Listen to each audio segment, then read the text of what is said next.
Palavra da Verdade, a exposição bíblica com Hernandes Dias Lopes. Irmãos amados, nós vamos então abrir a palavra de Deus no Salmo 51. Hoje toda a nossa liturgia está voltada para o livro de Salmos, e o tema do nosso culto de hoje tem a ver com o Salmo 51. Então abra sua Bíblia comigo neste Salmo.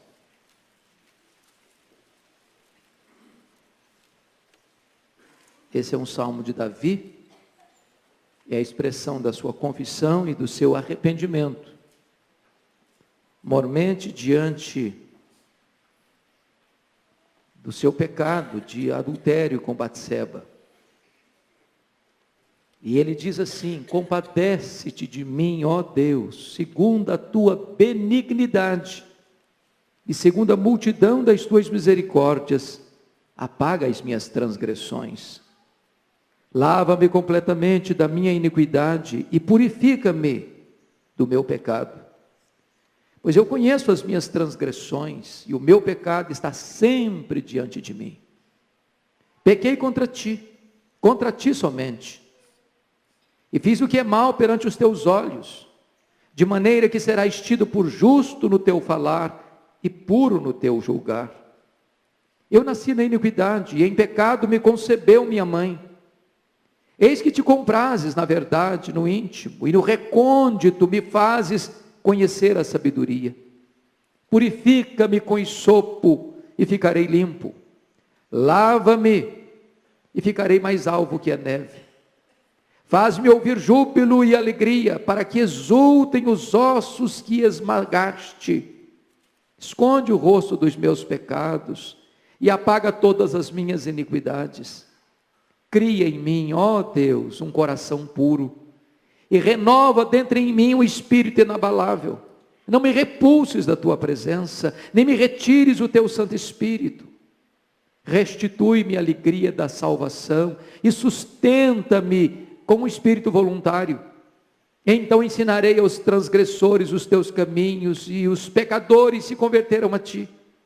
Livra-me dos crimes de sangue, ó Deus, Deus da minha salvação, e a minha língua exultará a tua justiça. Abre, Senhor, os meus lábios, e a minha boca manifestará os teus louvores. Pois não te comprases em sacrifícios, do contrário, eu te os daria. E não te agradas de holocaustos. Sacrifícios agradáveis a Deus são o espírito quebrantado, coração compungido e contrito, não desprezarás, ó Deus. Faze bem a Sião, segundo a tua boa vontade, edifica os muros de Jerusalém.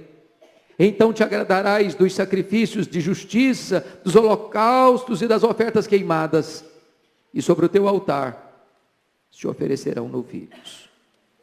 Eu quero tratar sobre o tema arrependimento, o caminho da restauração.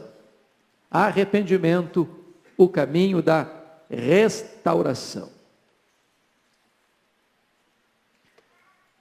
Diz os entendidos que os homens gostam de olhar e as mulheres gostam de ser olhadas. Porque uma mulher estava se banhando de janela aberta, e porque um homem estava olhando para uma janela aberta, uma tragédia aconteceu. E este salmo retrata o arrependimento e a confissão daquele que caiu nessa tragédia. Registra a agonia de Davi após o seu terrível crime de adultério e de assassinato. Diz a Bíblia que Davi viu essa mulher, Batseba, que ele cobiçou essa mulher, que ele adulterou com essa mulher, que ele matou o marido dessa mulher, que ele casou-se com essa mulher para tentar esconder o seu pecado. E nesta trama toda, ele arquiteta 4 planos para encobrir o seu pecado.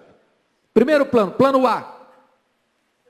Quando a mulher informou a ele que ela estava grávida, e o marido dela estava na guerra, longe de casa,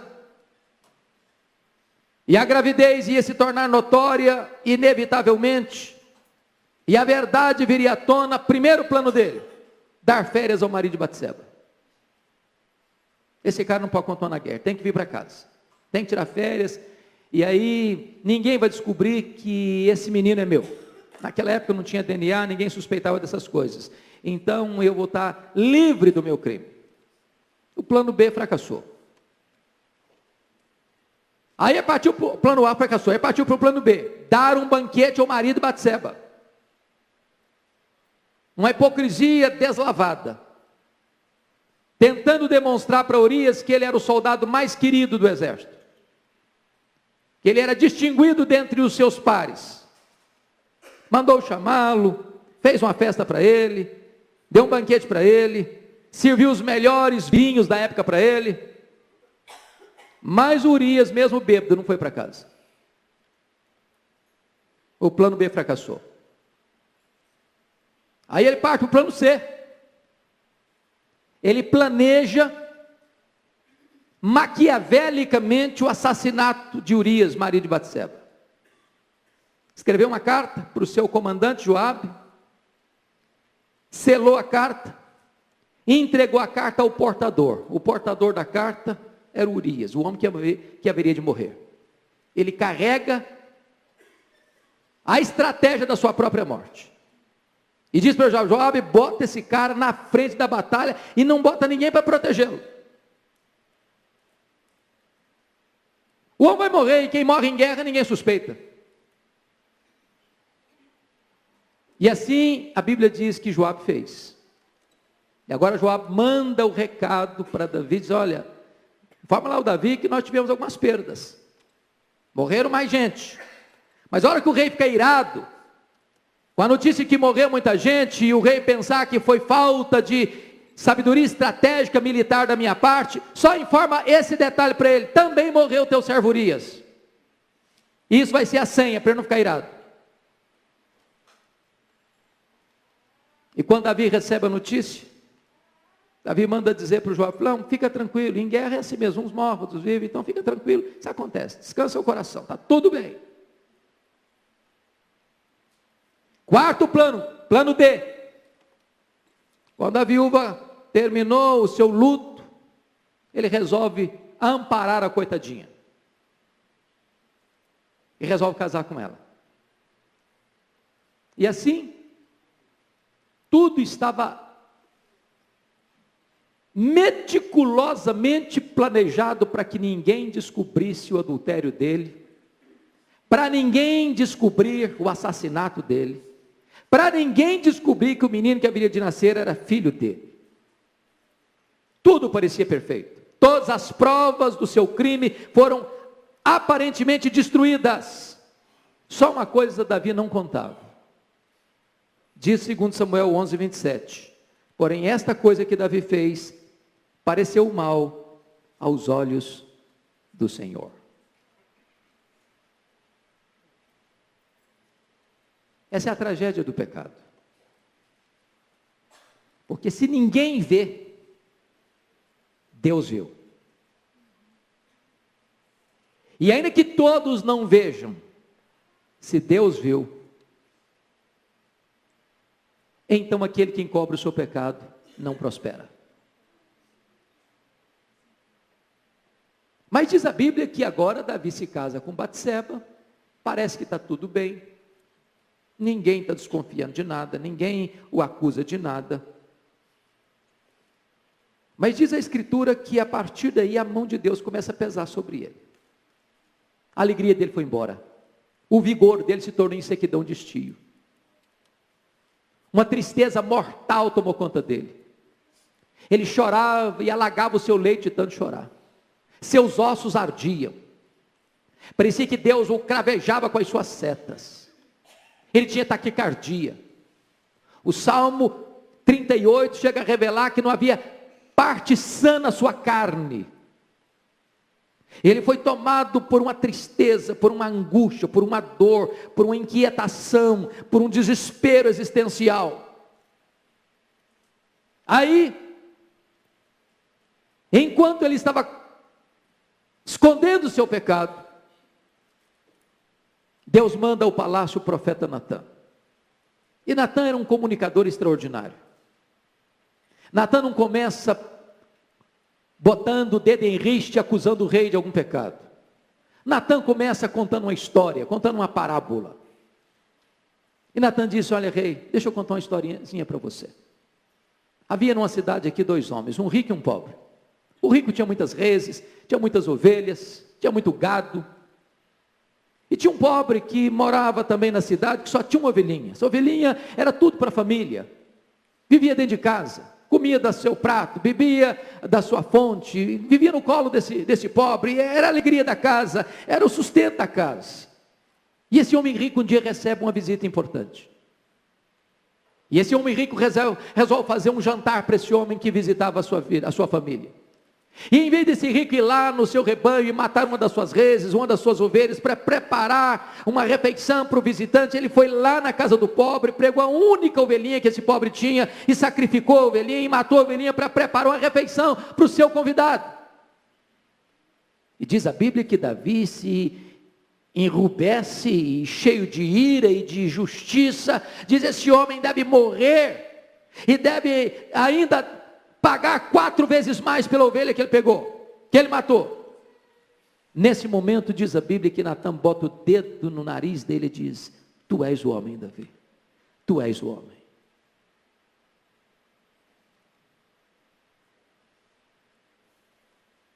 Deus te deu o reino, Deus te deu riquezas, Deus te deu glórias, e tu tomaste a mulher do teu soldado, tu o mataste com a espada dos amonitas.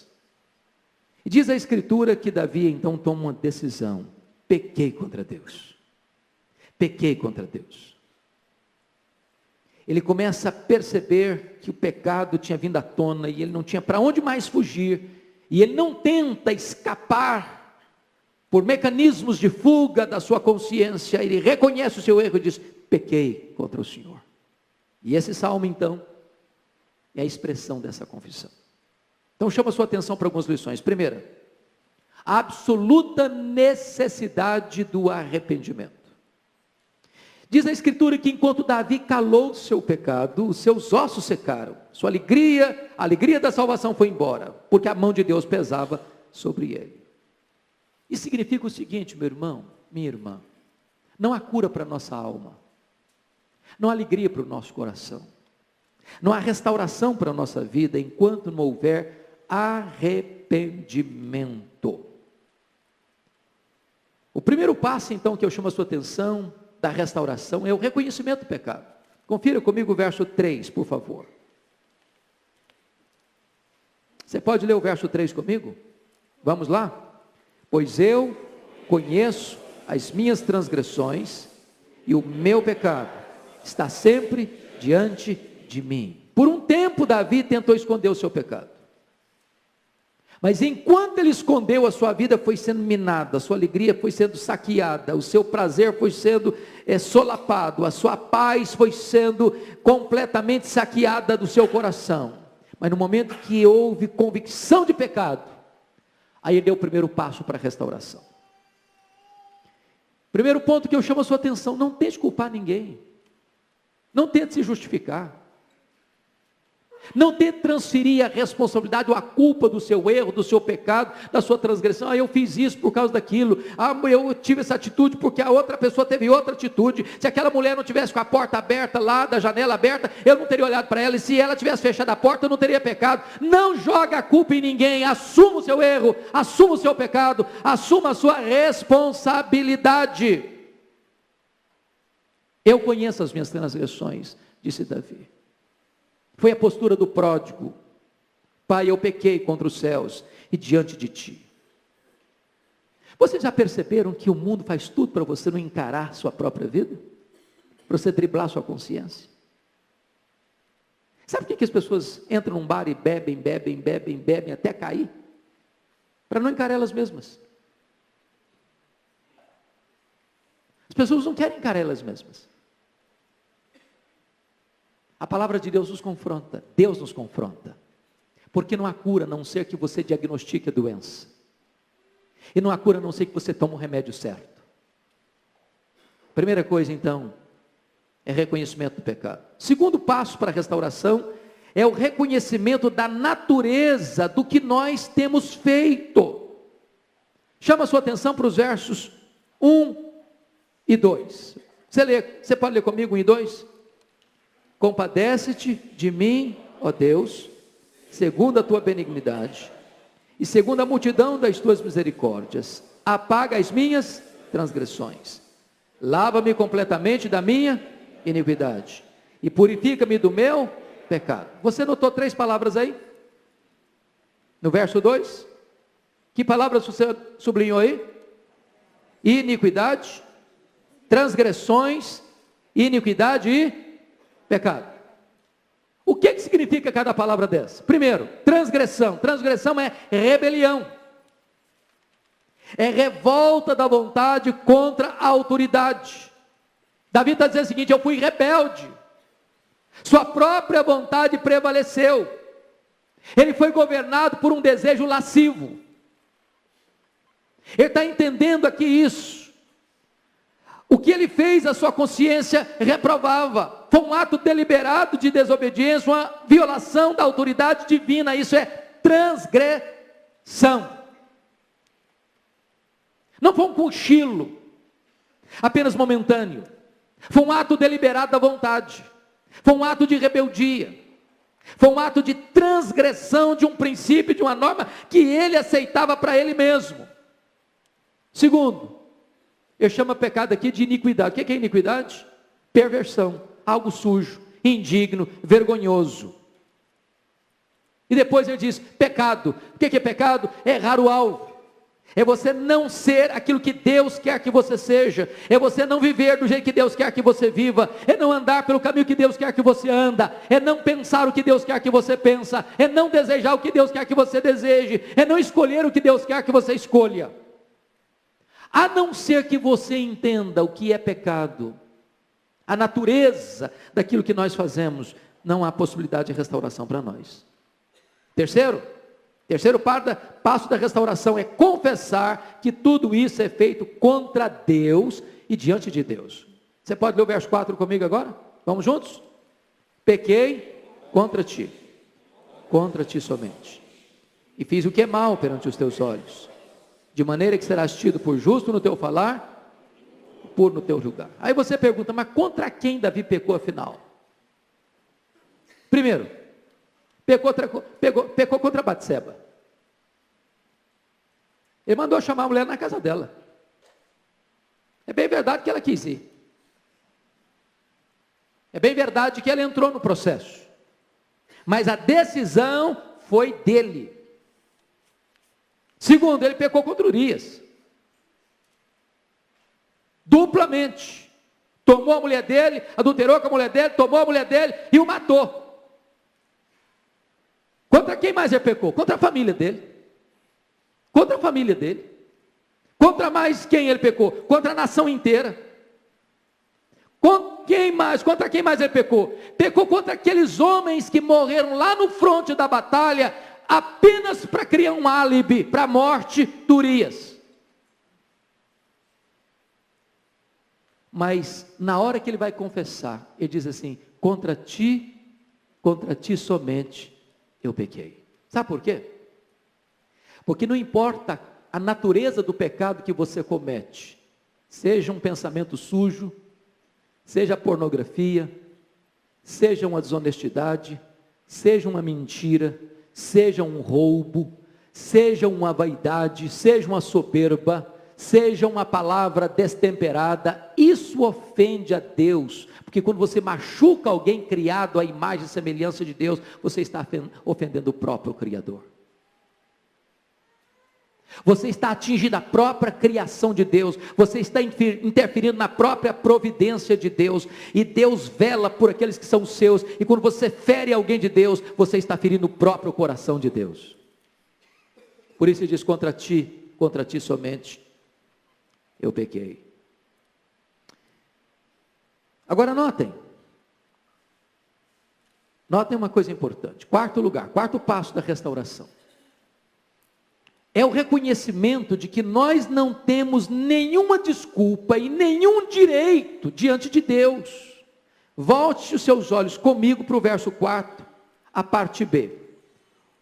De maneira que serás tido por justo no teu falar e puro no teu julgar. Sabe o que ele está dizendo? Deus, eu não chego aqui com desculpas, eu não chego aqui achando que eu mereço alguma coisa. Deus, mas o senhor tem que lembrar o seguinte, esse deslize aqui, mas o senhor tem que lembrar também que eu fiz tanta coisa boa, e a Deus eu tenho crédito aí com o senhor, então vamos botar isso na balança, porque no final das contas eu vou ter até ainda mais crédito para reivindicar. Então o senhor não leva em conta o que eu estou fazendo não, porque eu sou um cara legal, sou um cara bom, eu sou uma pessoa maravilhosa, o senhor sabe disso, as virtudes que eu tenho, o senhor sabe como eu sou um cara sério, um cara honesto, um cara sincero, o senhor sabe que nas outras áreas da vida eu sou um adorador, eu até componho músicas para adoração do teu nome, eu até lidero o teu povo na adoração, eu sou uma bênção, Deus.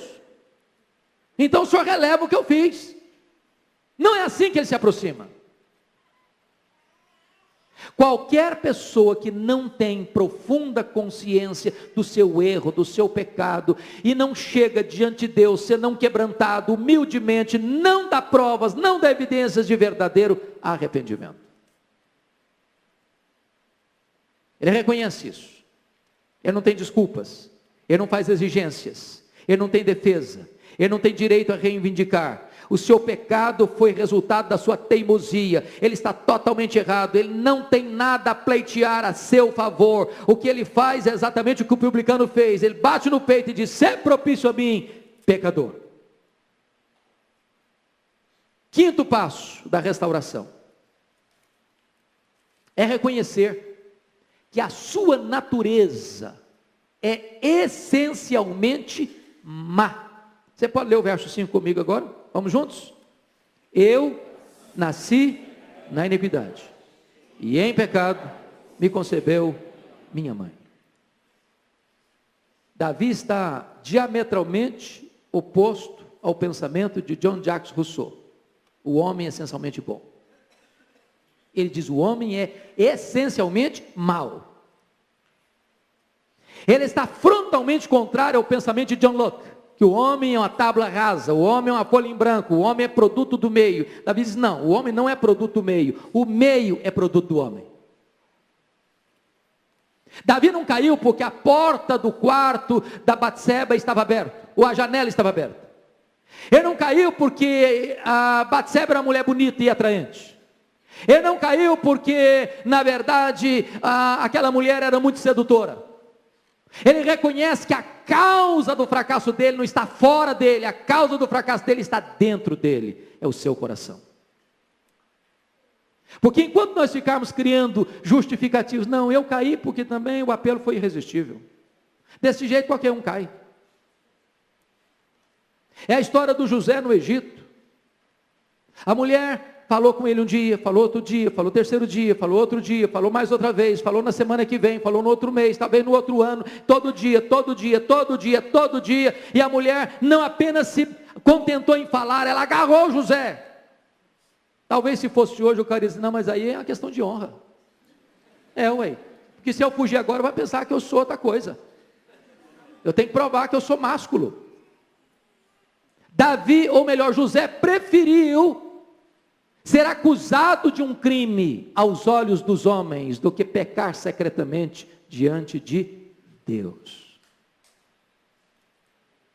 A causa do nosso pecado está dentro de nós mesmos. Preste bem atenção nisso, irmãos, isso é tão importante entender. Sabe o que significa isso? Eu sou o meu maior problema. O problema é que eu sou corrompido, meu coração é uma fábrica de iniquidade, é de dentro de mim que procedem os maus desígnios, não é o mundo, é o meu coração, não é a pornografia, é o meu coração lascivo, não é a guerra, é o meu coração iracundo. Aqui dentro de mim está a potencialidade de todos os meus fracassos.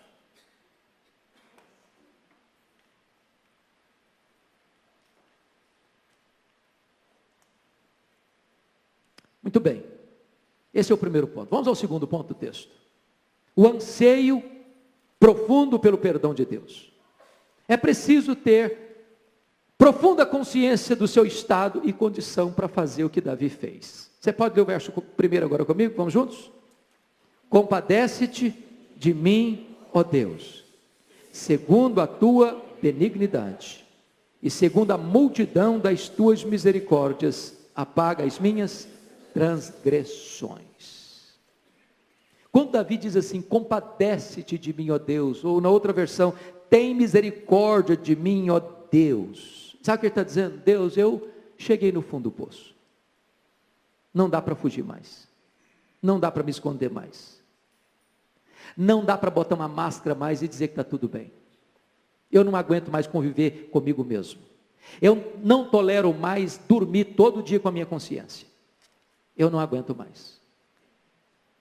Então, Deus, eu não dou conta desse negócio. Eu não sei sair dessa.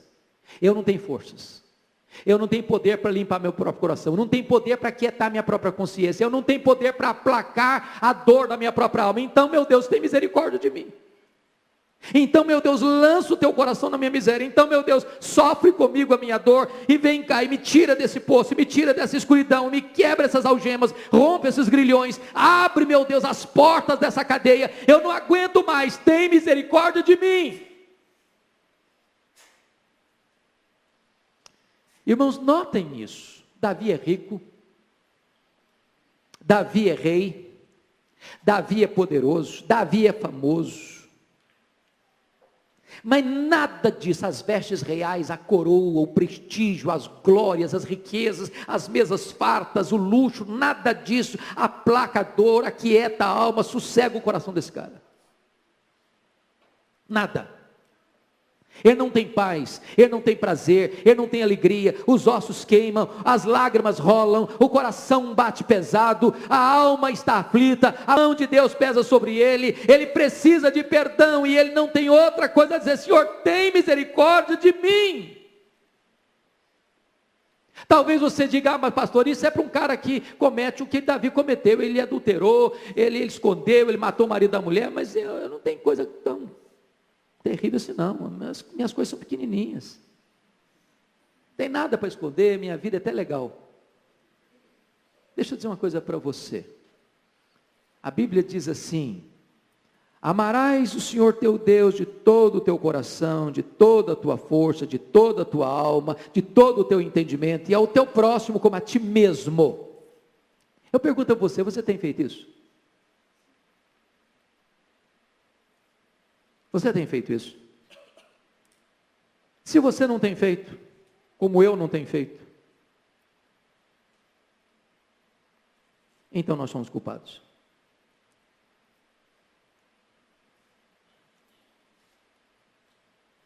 Amar a Deus de toda a tua alma, de toda a tua força, de todo o teu entendimento, de todo o teu conhecimento, com tudo que você tem, com tudo que você é, e você amar o seu próximo, você mesmo. Esse é o grande mandamento, essa é a essência da lei de Deus.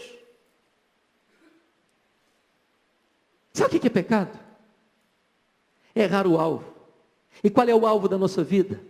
Viver para a glória de Deus. E se eu não vivo para a glória de Deus, eu estou errando o alvo, eu estou pecando, eu careço da misericórdia de Deus.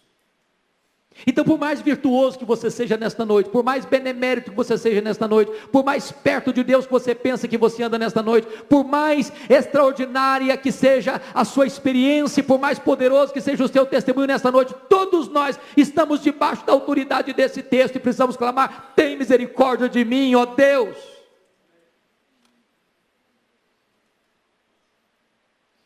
Se você puder, e eu sei que você pode, abra comigo lá em Daniel 5:23. Daniel 5:23. Na parte B do versículo, há uma frase interessantíssima que foi dita para Belsazar.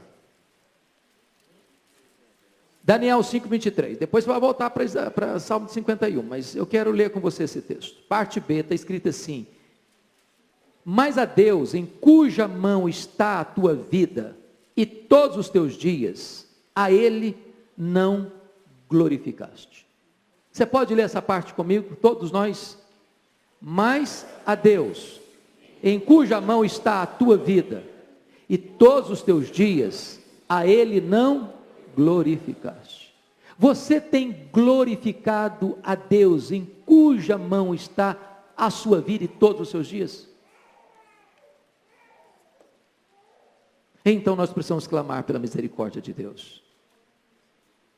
Preste atenção nisso, a essência do pecado não é ser culpado de ações particulares, não, é não estar glorificando a Deus, em cujas mãos estão, ou está a nossa vida e todos os nossos dias. Segunda coisa, irmãos, é preciso ter profundo desejo pelo perdão de Deus. Parte B do versículo 1, Salmo 51, 1. E segundo a multidão das tuas misericórdias, apaga as minhas transgressões. Sabe por quê? Se eu apenas tiver consciência do meu erro, e eu não clamar pelo perdão, eu posso ser esmagado pelo peso da culpa. Tem muita gente nessa cidade de São Paulo que está se matando, dando um tiro na cabeça, tomando uma dose letal de remédio, se jogando alto de um prédio. Sabem por quê? Porque essas pessoas reconhecem o erro que fizeram, a loucura que fizeram, e elas não conseguem conviver com a consciência delas mais. Há um tormento, uma culpa, um chicote, há uma chibata, há um verdugo, há um flagelador da consciência. Essas pessoas não se toleram mais. Sabem por quê? Porque elas só tomaram consciência do erro, da culpa, que esmaga, que oprime, que é um rolo compressor. Mas essas pessoas não se achegam para Deus e Senhor, então apaga as minhas transgressões. O que aconteceu com Judas Iscariotes? Reconheceu o erro, chorou pelo erro, devolveu o dinheiro do erro, mas não se arrependeu, não se voltou para Deus, foi esmagado pelo remorso. Davi não engoliu o veneno. Davi não engoliu o veneno. Ele não fugiu de Deus, ele correu para Deus. Ele desejou ser perdoado, ele desejou ser purificado. Terceiro lugar, é preciso ter profunda consciência da nossa total incapacidade. Olha comigo o verso 16. Vamos ler juntos o 16? Pois não te comprases em sacrifícios, do contrário, eu te os daria. Não te agradas de holocausto. Sabe o que está acontecendo aqui? Irmãos, o homem tem essa tendência de tentar esconder seus pecados atrás de ritos religiosos. Nada esconde mais o pecado do que a capa, o verniz, a máscara da piedade religiosa. Aliás, leia o livro dos profetas, seja os menores e os maiores, você verá isso. Leia os evangelhos, você verá isso.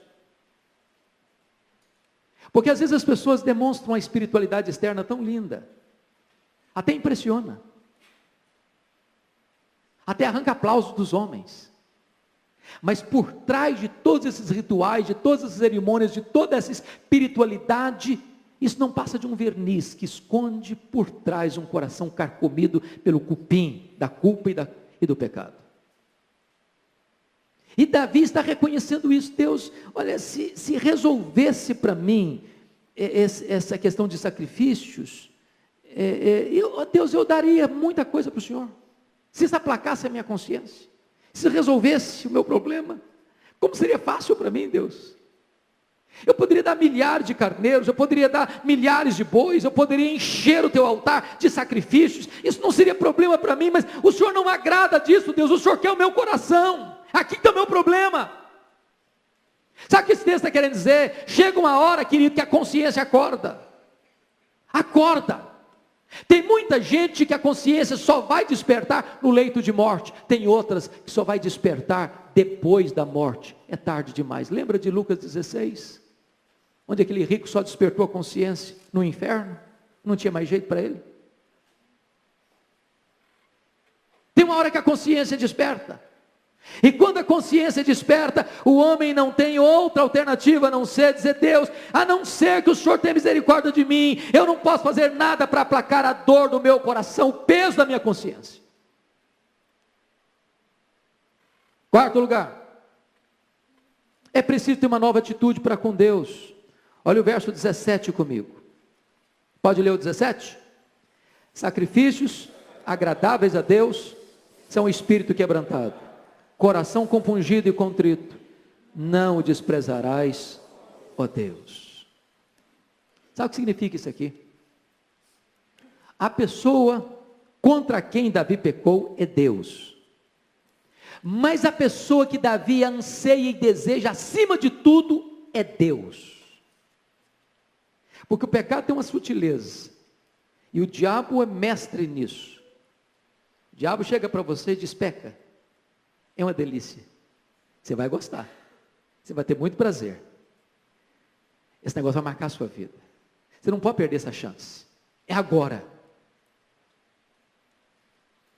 Aí depois que você peca e diz: agora não tem mais jeito. Não.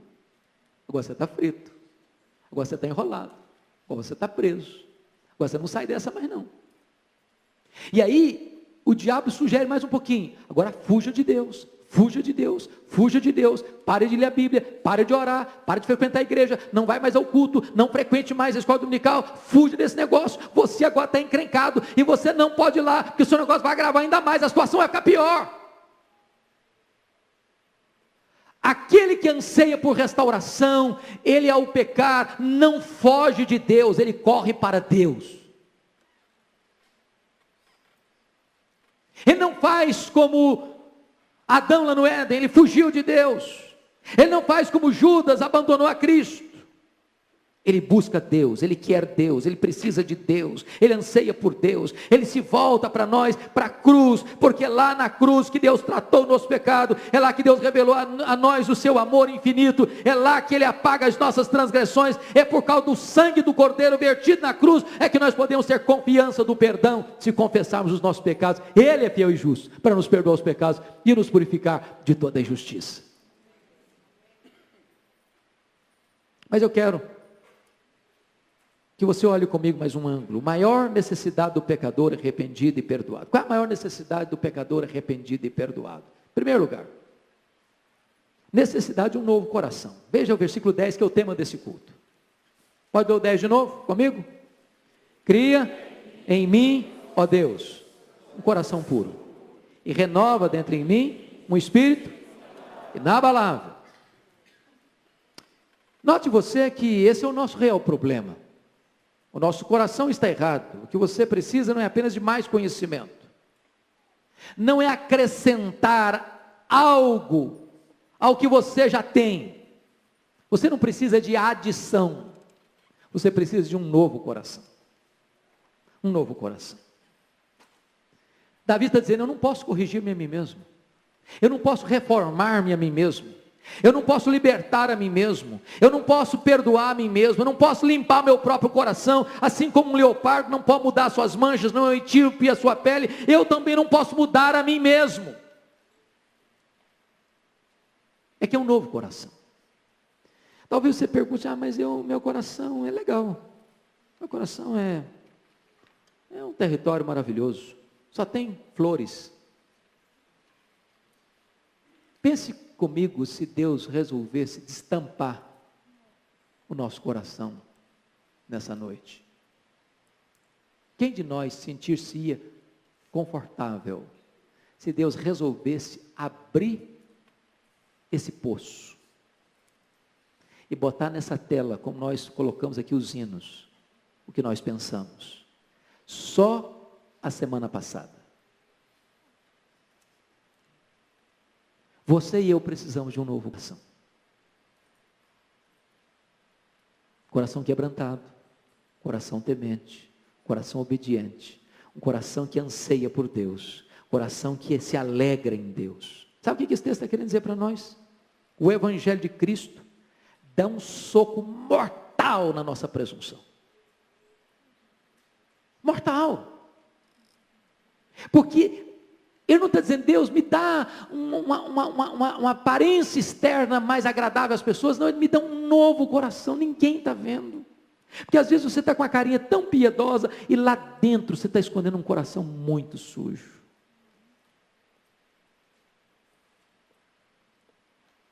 Eu estava pregando em Belém ontem. E veio um casal muito simpático, muito querido, muito amável, me abraçou e fez festa comigo. O pastor disse depois para mim: eu estou tratando desse casal. Esse homem, ele tem uma dependência terrível de pornografia. Ele trai a esposa. a vida dele está no fundo de um poço. Eu olhei para ele e achei uma pessoa tão simpática, tão crente, tão piedosa, tão amável. Tratou a esposa com tanto carinho na minha presença. Às vezes você olha uma pessoa e fala, que gente legal, que crente maravilhoso, que exemplo de piedade. Lá dentro tem um coração, que é um prostíbulo ambulante. A pessoa chega na igreja, canta os cânticos de Sião, chega em casa, navega pelas águas turvas da pornografia. E este homem não tem outra atitude, diz, meu Deus, o Senhor tem misericórdia de mim, Senhor Deus, o Senhor me dá um coração diferente, me dá um coração novo, Deus, um coração novo, faz uma coisa radical em mim, faz uma cirurgia profunda de transplante. Segundo lugar, quais são as razões para termos um novo coração? Veja comigo. Primeiro, por causa da infidelidade, da insinceridade da nossa natureza. Você pode ler o verso 6 comigo agora? Vamos lá? Eis que te comprases, na verdade, no íntimo, no recôndito me fazes conhecer a sabedoria. Ô gente, verdade na boca tem muita gente que tem. Você olha o cara, você conversa com o cara, você fica admirado, que bênção, o cara tem uma teologia maravilhosa, o cara sabe a Bíblia de capa a capa, o cara tem uma ortodoxia irretocável, o cara tem um palavreado que é uma santidade total. Só que Deus vê a verdade no íntimo. E aí, às vezes aquilo que a gente aplaude, Deus abomina. Aquilo que a gente diz, está legal, diz, olha, está zerado. Deus quer verdade no íntimo. Em outras palavras, não dá para botar uma máscara na presença de Deus. Não dá para viver com verniz na presença de Deus. Não dá para viver de aparências na presença de Deus. Na presença de Deus você está desnudado. Eu estou desnudado. Ele quer verdade no íntimo. Não adianta fingir nem usar máscara. Segundo, por que nós deveríamos ter um novo coração? Por causa da nossa falta de sabedoria. Olha o versículo 6, parte B. E no recôndito me fazes conhecer a sabedoria. Sabe o que é sabedoria? É fazer as escolhas certas. Porque às vezes a gente sabe que deve fazer o certo, mas faz a escolha errada. Por causa de quê? Por causa da inclinação errada do coração. Você já fez alguma coisa que você sabia que era errado e fez assim mesmo? Claro que fez. Claro que fez. A não ser que Deus nos ensine, a não ser que Deus nos dê poder, nós vamos saber o que é certo e vamos fazer o que é errado. Terceiro, por que nós devemos ter um novo coração? Por causa da nossa incapacidade de mudarmos a nós mesmos. Versículo 10, cria em mim, ó Deus, um novo coração. Renova dentro em mim um espírito inabalável. Sabe o que Davi está querendo admitir aqui?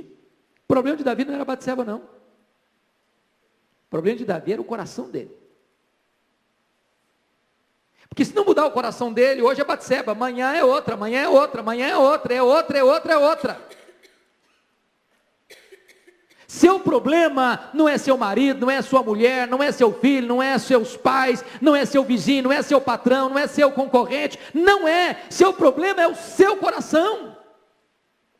Não adianta você eliminar alguém do caminho, se o seu coração não mudou, amanhã surge outro problema, amanhã surge outra situação, e você vai de queda em queda.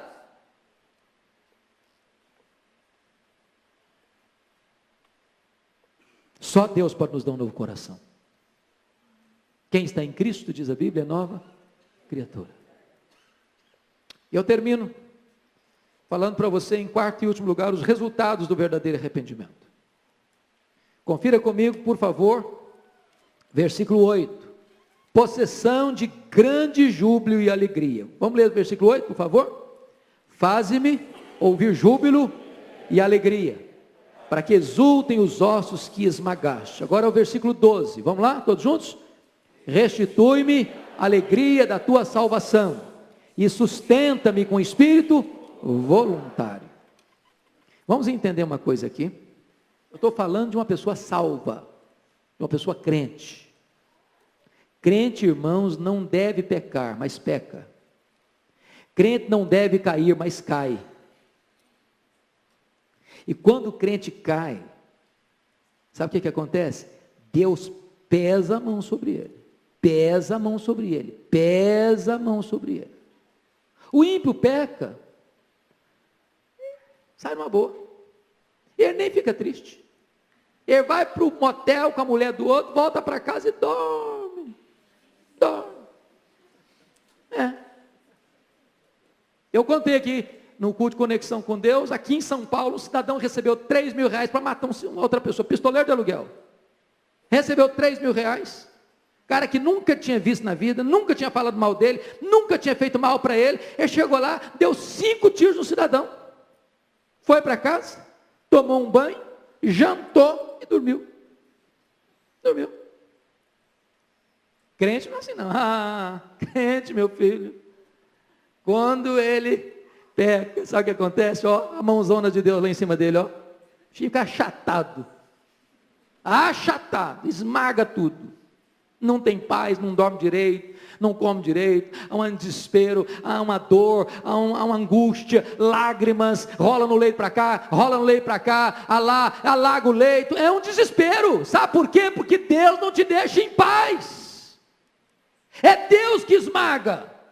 E louvado seja Deus porque Ele que esmaga. Sabe por quê? É melhor ser esmagado por Deus do que perecer no inferno. E agora Davi está dizendo: Deus, agora então, Senhor, tira esse negócio de me esmagar e me dá alegria agora, Senhor, porque o teu perdão traz alegria. Então eu quero agora alegria, eu quero desfrutar da tua paz, eu quero ter nos lábios de novo um cântico, Senhor, uma alegria do perdão, alegria da restauração. Agora note outra coisa: quando um crente peca, ele não perde a salvação. Uma das bênçãos que nós chamamos das doutrinas da graça é a perseverança dos santos. Nós não cremos nessa ideia de que de manhã é filho de Deus, de noite é filho do diabo. Nós não cremos nessa ideia de que de manhã eu estou salvo, de noite eu estou perdido. Uma vez salvo, salvo para sempre. Louvado seja Deus. Então pode ter certeza de uma coisa: se um crente pecar, transgredir, o que vai acontecer com ele? A mão de Deus vai esmagá-lo, o vigor dele vai se tornar sequidão de estio, a paz vai embora do coração dele, a alegria vai fugir da vida dele, ele vai ter uma inquietação na alma, e enquanto ele não confessar o seu pecado, vai ficar nesse cativeiro. Mas se ele é salvo, Deus vai uma hora pegá-lo do fundo do poço e vai tirá-lo de lá. Ele vai se humilhar, ele vai se quebrantar, ele vai se arrepender, Deus vai perdoar, Deus vai restaurar, e Deus vai dar para ele de volta, não a salvação, porque nunca perdeu. Deus vai dar de volta para ele a alegria da salvação. Eu não sei se nessa noite você perdeu a alegria da salvação, se você está vivendo uma vida muito triste, perdeu a intimidade com Deus, a comunhão com Deus. Se você se arrepender, se você confessar o seu pecado, hoje você pode voltar para casa com a alegria da salvação na sua vida. Aquele que encobre as suas transgressões jamais prosperará, mas aquele que as confessa e deixa, alcançará misericórdia. Finalmente, o resultado do verdadeiro arrependimento, o desejo de viver para a glória de Deus, testemunhando para os demais as maravilhas divinas. Confira comigo, vamos ler comigo 13, 14 e 15, vamos juntos? Então ensinarei aos transgressores os teus caminhos, e os pecadores se converterão a ti. Livra-me dos crimes de sangue, ó Deus, Deus da minha salvação, e a minha língua exaltará a tua justiça. Abre, Senhor, os meus lábios, e a minha boca manifestará os teus louvores. Louvado seja Deus. Sabe que Deus é tão maravilhoso, que quando um crente peca, o diabo o envergonha, mas quando Deus o restaura, Deus envergonha o diabo.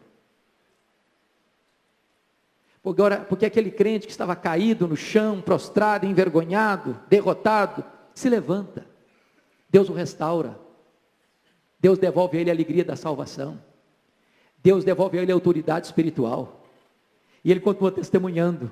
Ele continua falando de Cristo. Ele continua falando do Evangelho. Ele continua ensinando aos pecadores que Deus é maravilhoso, que Deus é misericordioso, que Deus é perdoador, que Deus é rico em graça e misericórdia.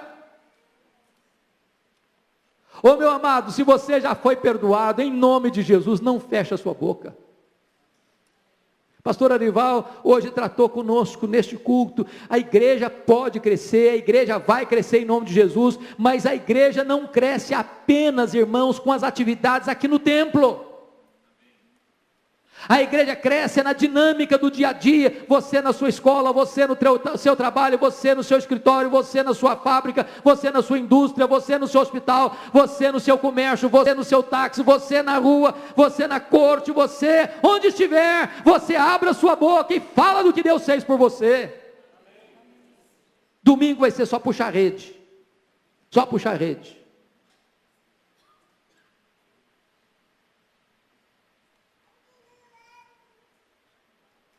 Davi não quer mais viver se escondendo de Deus, ele quer viver para agradar a Deus. E viver para agradar a Deus, irmãos, é viver testemunhando para as outras pessoas o que Deus fez na nossa vida e por nós. Davi não quer mais ser pedra de tropeço, ele quer ser instrumento de bênção para os outros. Ele não quer viver mais nas trevas, ele quer se revelar a outros a luz de Deus. E eu concluo fazendo uma pergunta para você. Você que está aqui hoje, é uma pessoa salva por Jesus? Você já tem a salvação? Você que está aqui hoje, num dado momento da sua vida, pecou contra Deus, entristeceu o Espírito Santo, perdeu a alegria da salvação? Você nesta noite, quer voltar-se para Deus e confessar o seu pecado? E tomar posse da restauração e da alegria da vida eterna? Feche seus olhos, curva sua fronte, por favor. Vamos falar com Deus.